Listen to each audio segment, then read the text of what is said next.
நம்ம எல்லாருடைய வாழ்க்கையிலையும் மதியினங்கள் உண்டு. வாயின் வார்த்தையினால, நடக்கையினால மதியினம் உண்டு. அது நம்ம ஒத்துக்கொண்டுதான் ஆகணும். இதை ஒத்துக்கொள்ளுகிறது தான் நமக்கு பெரிய பிரச்சனை.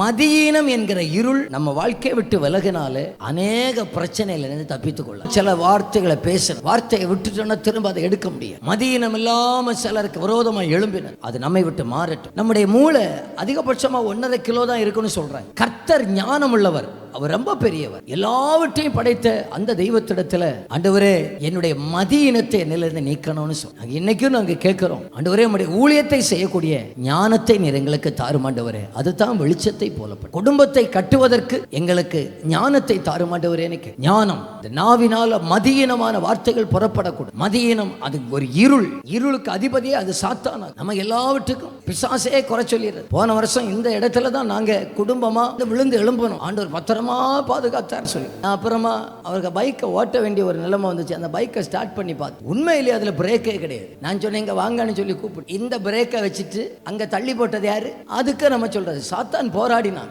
உடனே அவன் சொல்லுவாங்க, உண்மையா அண்ணா நான் இல்லைன்னு அவன் வந்து சொல்லியிருப்பான். உண்மையா நான் இல்லை. நம்முடைய மதியினத்தினால நம்ம விழுந்துக்கிட்டு நம்ம செய்ய வேண்டியதை செய்யாம இருந்துகிட்டு, பிரேக் இல்லைங்க, 2 பிரேக்கும் இல்லை. இவர் எப்படியாக இந்த ஓட்டுறாருன்னு எனக்கே தெரியல. ஐயோ நான் முடியாது வேண்டாம்னு சொல்லி கொடுத்துட்டேன். அப்புறம் பின்னால உட்கார்ந்து இருந்தேன். நான் எவ்வளவு ஆண்டவருடைய சமூகத்தில் யாக்கோபை போல போராடிக்கிட்டு இருப்பேன்னு சொல்லி அந்த நினைச்சு பாருங்க. ஆண்டவரே நேர் காப்பீராக என் மேல நிறைய வாக்கு தத்தங்கள் எல்லாம் இருக்குதுன்னு சொல்லி இருக்கிறீர். ஆமா அப்படின்னு சொல்லி போராடிக்கிட்டே இருந்திருக்கிறேன். பிறகு நான் சொன்னேன், மதியீனமா நம்ம இருக்கும். நம்முடைய வாழ்க்கையில மதியீனம் என்கிறது ஒரு இருள்.